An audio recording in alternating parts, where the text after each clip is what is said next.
The tile floor is cold against my cheek and somewhere above me.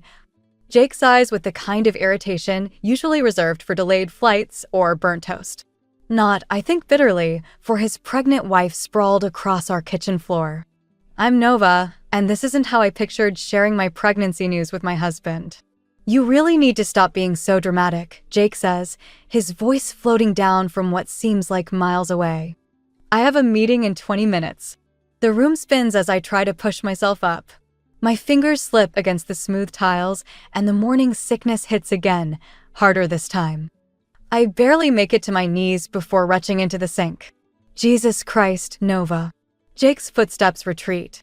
I'll be late. Don't leave, I manage between heaves. Please. I need to tell you something. The footsteps pause. I hear him adjusting his tie, that expensive silk one his mother gave him last Christmas. Can it wait? I have the Thompson project presentation today. I grip the counter, pulling myself upright. The world tilts dangerously, but I force myself to turn and face him. I'm pregnant. Jake's face goes blank, like someone hit pause on a video. His hand freezes mid-tie adjustment. What? 8 weeks, I say. I found out yesterday. He blinks rapidly, his jaw working. Are you sure? 3 tests and a doctor's appointment, sure.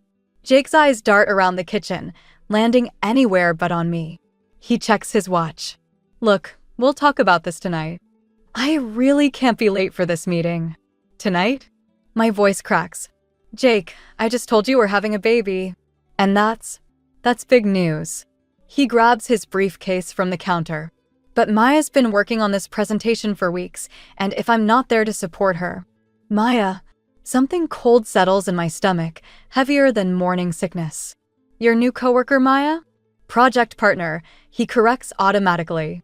Listen, we'll figure this out later, okay? Take some ginger ale or something.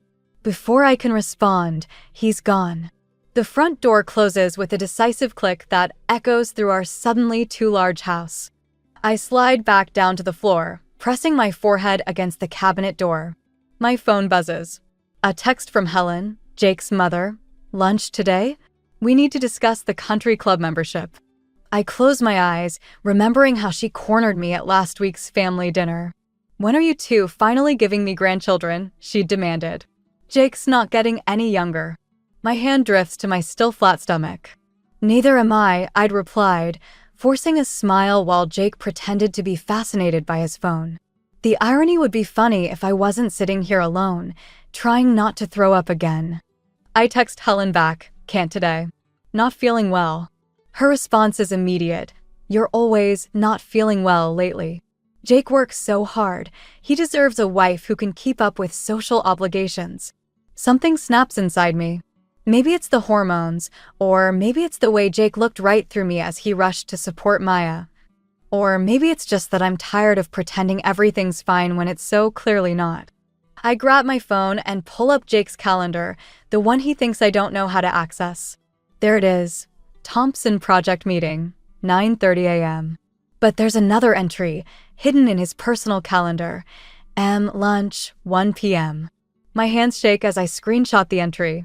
The nausea returns, but this time it has nothing to do with morning sickness. You're right, Helen, I text back. Jake does work very hard. Especially with his new project partner, Maya. Maybe we should all have lunch together sometime? I hit send before I can change my mind, then block her number. Standing up slowly, I steady myself against the counter and look around our pristine kitchen. With its matching appliances and coordinated color scheme. Everything perfectly in place, just like Jake likes it. Well, almost everything. 3 weeks have passed, and Jake's chair sits empty at dinner again. His excuses pile up like the takeout containers in our trash, late meetings, client emergencies, networking events. Tonight it's drinks with potential investors, though his calendar still shows that mysterious M entry. I push my untouched pasta around the plate, fighting another wave of nausea. The smell of garlic, once my favorite, now makes my stomach roll. My phone lights up with a text from Helen. Jake tells me you've been difficult about the country club events. This isn't how we do things in this family. The fork clatters against porcelain. I delete the message without responding, but another follows. I'm coming over tomorrow. We need to talk about your priorities. The front door opens just as I'm dumping my dinner in the trash. Jake's cologne hits me first, different from his usual scent, sweeter somehow. More feminine.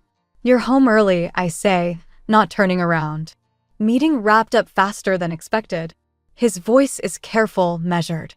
Mother called. She's worried about you. Fascinating. I start loading the dishwasher, each plate a controlled slam. Did she mention I'm carrying her grandchild, or just my apparent failure as a society wife? Jake sighs. Nova, don't start. I'm tired. Tired. I spin around, a water glass clutched too tightly in my hand. You want to talk about tired? Try growing a human while your husband. The words die in my throat. There's a smudge of red on his collar, lipstick, badly wiped away. My fingers go numb, and the glass slips, shattering at my feet. Don't move, Jake says, stepping forward. You'll cut yourself. Stay back. My voice sounds strange, distant. I've got it. You're being ridiculous. Let me help. Like you helped at my first ultrasound appointment? The words come out sharp as the glass around my feet. Oh, wait. You had that emergency meeting with Maya. His face tightens. The Thompson Project is crucial for my career. Is that what we're calling it now? What's that supposed to mean? I laugh, and it sounds all wrong. Your mother's coming over tomorrow. Should I tell her about the lipstick on your collar, or would you prefer to explain it yourself? Jake's hand flies to his neck, then drops. Something cold and calculating crosses his face.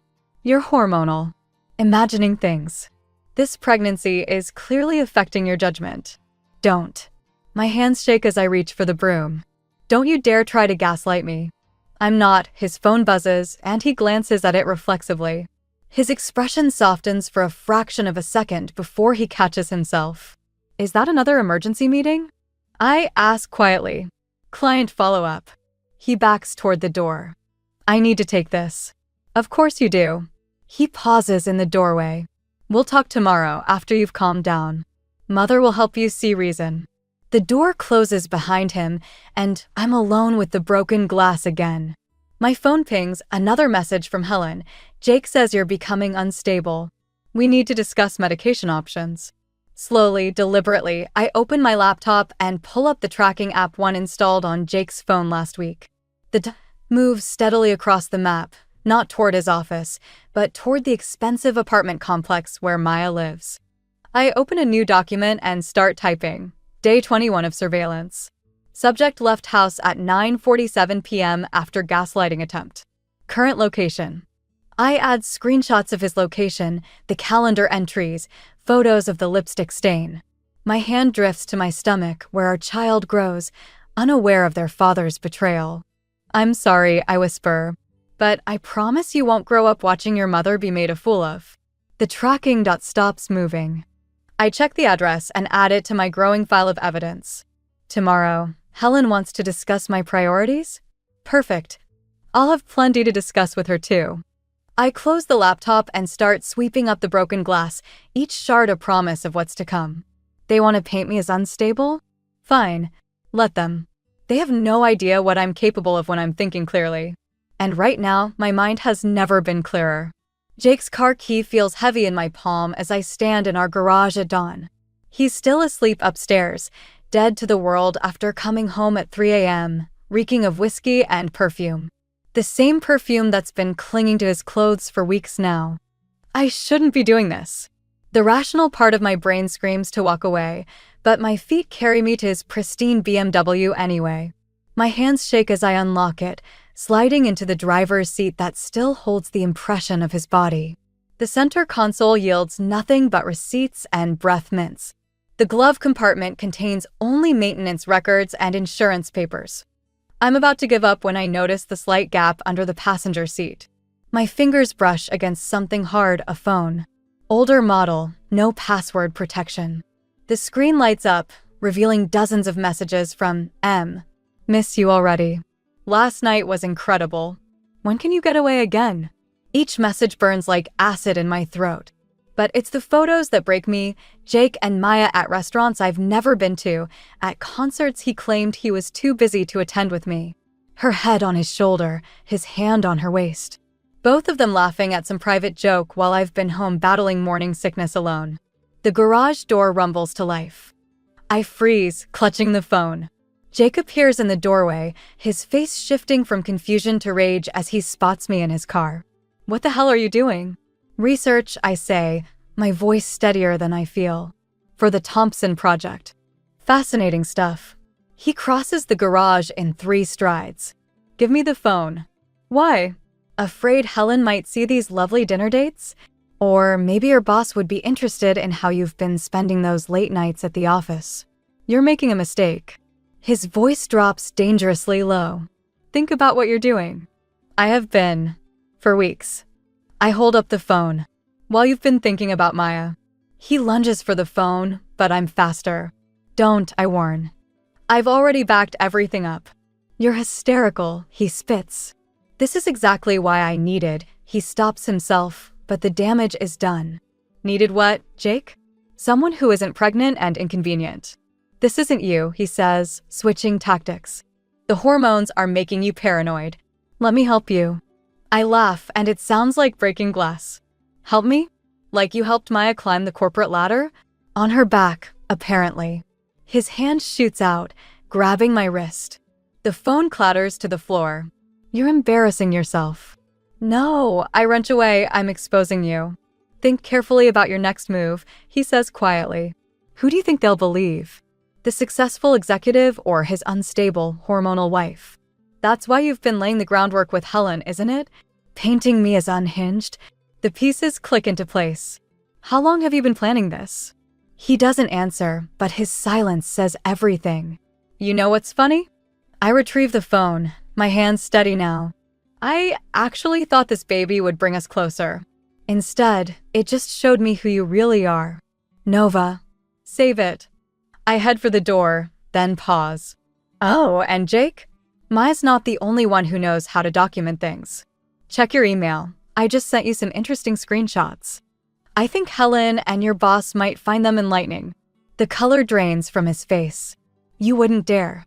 "The old Nova wouldn't, I agree. But you killed her. Congratulations on creating something much worse." I leave him standing in the garage, staring at his phone as messages start flooding in. Helen's name flashes on his screen, followed by his boss's. My hand rests on my stomach as I walk away, feeling stronger with each step. They wanted to paint me as unstable? Fine. But they forgot one crucial detail: a mother protecting her child is capable of anything. And I'm just getting started.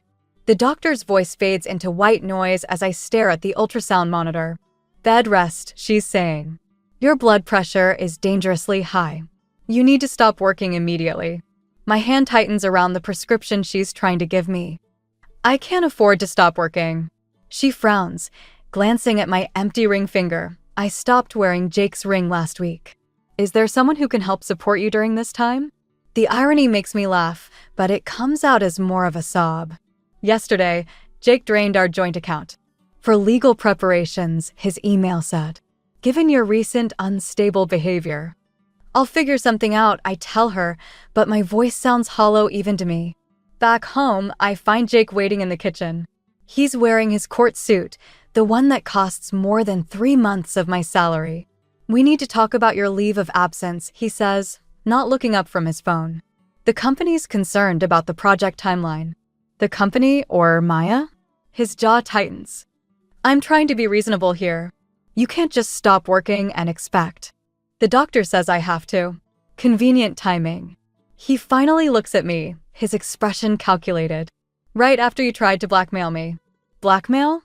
I grip the counter as the room sways slightly. "You mean exposing your affair?" The board sees it differently. His smile is cold. "They're very concerned about workplace harassment." "Maya's quite upset about your accusations." The pieces click into place. "You're having me fired." "You're being offered a generous severance package. Contingent on signing an NDA, of course." My legs give out, and I sink into a chair. "I'm carrying your child." "Allegedly." He slides a document across the table. "We'll need a paternity test." The room goes very quiet. I can hear the clock ticking, marking seconds that feel like years. You know it's yours. Do I? Given your emotional state lately. He shrugs. My lawyer suggests we explore all possibilities. Your lawyer. My voice sounds strange, distant. The one you hired with our savings? I had to protect myself. He stands, straightening his tie. The severance papers need to be signed by Friday. Don't make this harder than it needs to be. As he turns to leave, I notice something fall from his pocket, a receipt. I wait until he's gone before picking it up. It's from a jewelry store, dated yesterday. The amount makes my head spin. My phone buzzes, a text from an unknown number. It's a photo of Maya, wearing a diamond ring that matches the receipt's description. Below it, a message, "Thought you should know. He's not just leaving you, he's replacing you." The contact information shows it's from someone in Jake's office. Seems I'm not the only one he's made enemies of. My laptop sits on the counter, still open to our banking records. A notification pops up, another transfer from our joint account to his private one. The bastard's not just trying to leave me, he's trying to leave me destitute. The baby kicks, as if sensing my distress. I press a hand to my stomach, feeling the movement that reminds me what I'm fighting for. It's okay, I whisper, but I'm not sure who I'm trying to convince. We're okay. My phone buzzes again. This time it's my mother, your father, and I just got a concerning call from Helen. What's going on? I stare at the message, then at the severance papers. Then at the receipt that proves Jake's already planning his new life while systematically destroying mine. The baby kicks again, stronger this time. Right. This isn't just about me anymore. I reach for my phone, but instead of calling my mother, I dial a different number, the forensic accountant whose card I've been carrying since I first suspected Jake's affair. Hello, I say, my voice steady for the first time today. I need help tracking some suspicious financial transactions. How soon can we meet? The forensic accountant's findings sit heavy in my lap as I wait in Helen's pristine living room. The numbers blur together. Offshore accounts, hidden assets, systematic financial abuse spanning our entire marriage. Jake hasn't just been planning to leave me. He's been preparing for years. Helen sweeps in, perfectly coiffed as always. Nova, dear, you look dreadful. Have you been taking those anxiety medications Jake mentioned? Actually, I start to respond, but the room suddenly tilts. Black spots dance across my vision. Nova? Helen's voice shifts from condescending to concerned. Nova. I wake up in the hospital, the steady beep of monitors marking time. Helen sits beside me, her makeup smeared, something I've never seen before. Your blood pressure bottomed out, she says quietly. The baby, my hands fly to my stomach, is stable. For now. She picks up my chart, squinting through designer frames. But they're concerned about preeclampsia. Nova, why didn't you tell anyone how bad things were? I laugh, but it comes out as a sob. I tried. You told me I was being dramatic. She flinches. I thought. Jake said. Jake says a lot of things. I pull the accountant's report from my bag. Like how he's been funneling money into secret accounts since before our wedding. Helen's hands shake as she reads. Her face grows paler with each page. This can't be right. My son wouldn't. Check the transfers to Maya Thompson. My voice sounds distant, clinical. They started 6 months ago, right when I got pregnant. She flips pages frantically until she finds it. Her sharp intake of breath tells me she's seen the engagement ring purchase. I'm going to be sick, she whispers. That's how I felt when the door opens, cutting me off. Jake strides in, Maya trailing behind him. They freeze at the sight of Helen. Mother, Jake recovers quickly. You shouldn't be here. Nova's been making wild accusations. About the money you've been hiding? Helen's voice could freeze hell. Or about your pregnant mistress? Maya's hand flies to her stomach. The gesture is unconscious, instinctive, and damning. The monitors start beeping faster as the pieces click into place. You're pregnant. Jake steps forward, all smooth concern. Nova, you need to calm down. Don't you dare. Helen rises, a lioness protecting her cub. How long? 3 months, Maya whispers. The timeline hits me like a physical blow.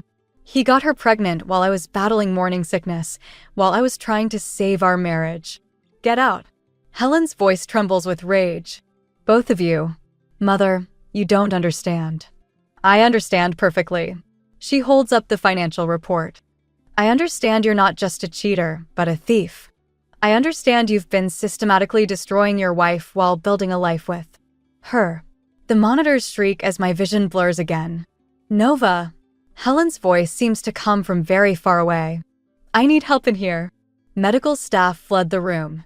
Through the chaos, I see Jake being forcibly removed, his protests lost in the commotion. The last thing I hear before consciousness fades is Helen's voice, steel sharp and certain. Call my lawyer. Now. I surface briefly, catching fragments of conversation. Emergency C-section if her pressure doesn't stabilize. Restraining order against the husband. Financial forensics team. Helen's hand grips mine. I was wrong about everything, she whispers. But I'm here now. We're going to destroy him, Nova. For both our grandchildren. The monitors steady as I process her words. Jake didn't just betray me. He betrayed his mother, his unborn child, his entire family legacy. And Helen, with her social connections and financial power, has just become my most powerful ally. I squeeze her hand back, letting her feel my response. We don't need words anymore. We both understand what needs to be done. The game has changed. This isn't just about revenge anymore. It's about justice. And with Helen Adams on my side, Jake is about to learn exactly what it means to lose everything. The house feels different when Helen and I return from the hospital. Maybe it's the way Jake's left dirty dishes everywhere, or how his and Maya's clothes litter our bedroom floor. He's been living like a bachelor while I fought for our baby's life. Don't touch anything, Helen says, photographing each room. The lawyers need to see how he's treated the marital home.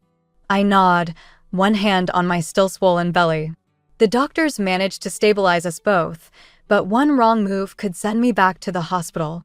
Or worse. The front door opens. Jake stumbles in, reeking of expensive scotch. He freezes when he sees us. You're not supposed to be here, he slurs. The restraining order applies to you, not us. Helen's voice could cut glass. This is still Nova's legal residence. He laughs, ugly and sharp. Not for long. Maya's already picked out new curtains. My legs threaten to give out, but I force myself to stand straight. Where's the nursery furniture? Sold it. He shrugs. Maya wanted different stuff for our baby. The room spins. Helen grabs my arm, steadying me. You sold. I can't finish the sentence. Along with your grandmother's jewelry. He smirks. Should have kept better track of your things, Nova. Helen's grip tightens. Those were family heirlooms. We're being the operative word. Jake loosens his tie. Like this marriage. Past tense. The court might see it differently, Helen says, once they review the financial records. Something shifts in Jake's eyes, a flash of fear quickly masked by anger. You really want to play this game? I can make things very difficult. More difficult than trying to kill your child? The words escape before I can stop them. He steps forward, menacing. Careful, Nova. Stress isn't good for your condition, remember. Are you threatening her? Helen moves between us. Just stating facts. His smile turns cruel. Like the fact that Maya's pregnancy is progressing perfectly. No complications. No drama. Maybe the problem isn't the stress, Nova. Maybe it's just you. The baby kicks hard, as if protesting. I press a hand to my side, and Jake's eyes follow the movement. Don't worry, he says softly. Once the paternity test proves that child isn't mine, you won't have to pretend anymore. We both know it's yours, I whisper. Do we? He pulls out his phone. Because I have some interesting security footage from the office. You and that IT guy working late. He lets the implication hang. That's a lie. Truth is whatever I can prove in court. He shows us the screen, doctored footage of me with a male colleague. Amazing what money can buy these days. My knees buckle. Helen catches me as Jake continues, the board already thinks you're unstable. Add infidelity charges and well. Who would believe anything you say about our finances? You bastard, Helen hisses. Careful, mother. You're one signature away from losing your position on the family trust. Sure you want to pick sides. The room goes quiet except for the sound of my ragged breathing. Jake moves toward the stairs, then pauses. Oh, and Nova? Maya's wearing your grandmother's sapphire ring. Looks better on her anyway. He disappears upstairs, leaving us in the wreckage of what was once my life. Helen's hands shake as she helps me to a chair. He's thought of everything, I whisper. Not everything. Helen pulls out her phone, stopping the recording. He just confessed to selling stolen property and fabricating evidence. While drunk. I stare at her, hope warring with despair. Will it be enough? Alone? No. She squeezes my hand. But combined with what else we have? It's a start. Upstairs, we hear Jake talking, presumably to Maya. Planning their perfect future while systematically destroying mine. I can't lose this baby, I say. I can't lose everything. You won't. Helen's voice hardens with resolve. Because we're going to take everything from him first. The baby kicks again, stronger this time. Like a signal. Like a promise. The boardroom falls silent as I walk in, Helen at my side. Jake's face drains of color when he sees us. Maya, sitting beside him, touches her stomach protectively, a gesture that might have sparked sympathy in me once. Not anymore. This is a closed meeting, Jake says, but his voice wavers. Helen smiles, razor sharp. As major shareholders, we have every right to be here. The board members shift uncomfortably. Jake's boss, Richard, clears his throat. Mrs. Adams, given the circumstances. The circumstances, I interrupt, placing a USB drive on the table, are exactly why we're here. Jake lunges for the drive, but Helen's already connected it to the projector. The screen fills with financial records, transfers, hidden accounts, falsified expense reports. What is this? Richard demands. Evidence of systematic embezzlement, Helen says. Using company resources to fund a personal lifestyle, including gifts for certain employees. Her eyes cut to Maya's ring, my grandmother's sapphire glinting accusingly. Maya's hand drops to her lap. Jake stands, desperate. These documents are clearly fabricated. Nova's unstable. Like the security footage you doctored? I play his drunken confession through my phone. The room goes deadly quiet. You recorded me illegally, he snarls. Actually, Helen produces a document. As co-owner of the residence, Nova had every right to record conversations in her home. Unlike someone who falsified company records. Richard's face darkens as he reviews the evidence. Jake, is this true? Of course not. This is a vindictive attack by my pregnant ex. Soon-to-be ex, I correct. And I'm not the only one who's pregnant, am I, Maya? Maya pales. Several board members gasp. That's irrelevant, Jake snaps. Is it? Helen pulls out another document. Because according to company policy, relationships between supervisors and direct reports must be disclosed. Especially when said supervisor is authorizing bonuses and promotions. Maya stands abruptly. I need to.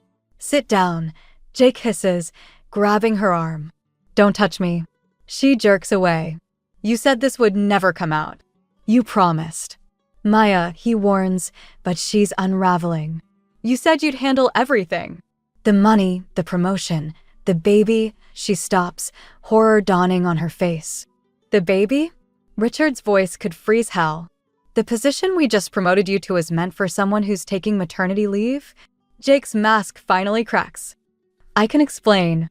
Like you explained the missing nursery furniture? I ask quietly. Or my grandmother's jewelry. Or the trust fund you drained. You bitch, he lunges toward me, but security's already moving. I wouldn't, Helen says coldly. Assaulting a pregnant woman in front of witnesses? Even your lawyer couldn't spin that. The boardroom erupts into chaos. Maya's sobbing, security's restraining Jake, board members are shouting. Through it all, I remain standing, one hand on my stomach, watching my husband's carefully constructed world implode. This isn't over. Jake spits as security escorts him out. Actually, it is. Richard turns to Maya. Miss Thompson, please stay. We need to discuss your position. Everyone else, clear the room. As people file out, I catch Jake's eye one last time. The hatred there would have broken me once. Now it feels like vindication. Nova, Maya calls suddenly. I'm sorry. I didn't know. About the jewelry, the nursery. He said you didn't want them. I touch my grandmother's ring on her finger. Keep it. Consider it a reminder of what happens when you build your happiness on someone else's pain. Outside, Helen squeezes my hand. You did it. We did it, I correct. But it's not over yet. No, she agrees. The criminal charges are next. Then the divorce. I watch through the glass as Maya crumbles under Richard's questioning while security escorts Jake from the building. His perfect life dismantled in under an hour. The baby kicks, stronger than ever. For the first time in months, I smile. Let's go home, I tell Helen. The real home, not the one he destroyed. As we leave, I delete Jake's number from my phone. Some things don't need an encore performance. The envelope arrives on the same day my son does. I'm still in the delivery room, Helen holding my hand, when the nurse brings in the registered letter along with the birth certificate forms. Mrs. Adams, she says, a courier insisted this was urgent. The return address shows Jake's lawyer's firm. My hands shake as I open it, but not from fear, not anymore. Inside is a single sheet of paper and a key. The letter is handwritten, Jake's precise script now unsteady. I found this in my father's study. Maybe now I understand why he left. The key belongs to a safety deposit box. Helen's eyes widen in recognition. That's your grandmother's key, she whispers. The one Jake claimed he lost. My son stirs in his bassinet, and something clicks into place. Can you check what's in it? Helen returns an hour later, holding a familiar velvet box. Inside, my grandmother's jewelry collection gleams, every piece Jake claimed he'd sold. There's more, Helen says, placing a worn journal beside me. Your grandmother's diary. Jake's father. He tried to steal these 2 years ago. That's why he disappeared. The baby fusses, and I lift him, studying his tiny features. He has Jake's eyes, but they're softer somehow. Kinder. He was trying to tell me something, I realize. About patterns. About fathers and sons. Helen takes the diary. Should I read it? No. I touch my son's cheek. Some cycles need to end. The nurse returns with the birth certificate forms. Have you chosen a name? I look at my son, at the jewelry that represents generations of strong women, at Helen who helped me break free. James, I say finally. But not after his father. After my grandmother, Jamie. Helen's breath catches. Nova. He'll know where he comes from, I say firmly. But he'll write his own story. A commotion outside interrupts us. Jake's voice carries through the door. I have a right to see my son. Security arrives before he reaches us, but not before I glimpse his face through the window, haunted, desperate. For a moment, I see his father in him, the same pattern playing out again. Should I call the police? Helen asks. I look down at James, peaceful despite the chaos. No, let him go. After everything he did? That's why. I adjust James's blanket. I won't let anger shape my son's world the way it shaped Jake's. Later, when the hospital quiets, I read Jake's letter again. Between the lines, I see a different story, not just of betrayal and revenge, but of broken men trying to outrun their father's shadows. Helen helps me pack the jewelry away, but I keep one piece out, a simple silver locket. Inside, I place a tiny photo of James next to the faded picture of my grandmother. What will you tell him? Helen asks. About Jake. The truth, I say. That his father lost his way. That patterns can be broken. That he's free to be better. A nurse brings in release papers and a second letter. This one from Maya. I set it aside, unopened. Some chapters don't need an ending. James stirs, reaching up with perfect tiny fingers. I let him grasp my thumb, marveling at his strength, his possibility. Ready to go home? Helen asks. Home. Not the house Jake and I shared, but my parents' beach cottage where the air smells of salt and new beginnings. Yes, I say and mean it. I tuck Jake's letter into the diary, a reminder not of what I lost, but what I refused to become. The revenge I thought I wanted has transformed into something else, not forgiveness exactly, but understanding. James sleeps against my chest as we leave, his heart beating its own rhythm, writing its own story. In the end, that's the greatest revenge of all, not destruction, but creation. Not continuing the cycle, but breaking free. We step into the sunlight, my son and I, leaving the shadows behind.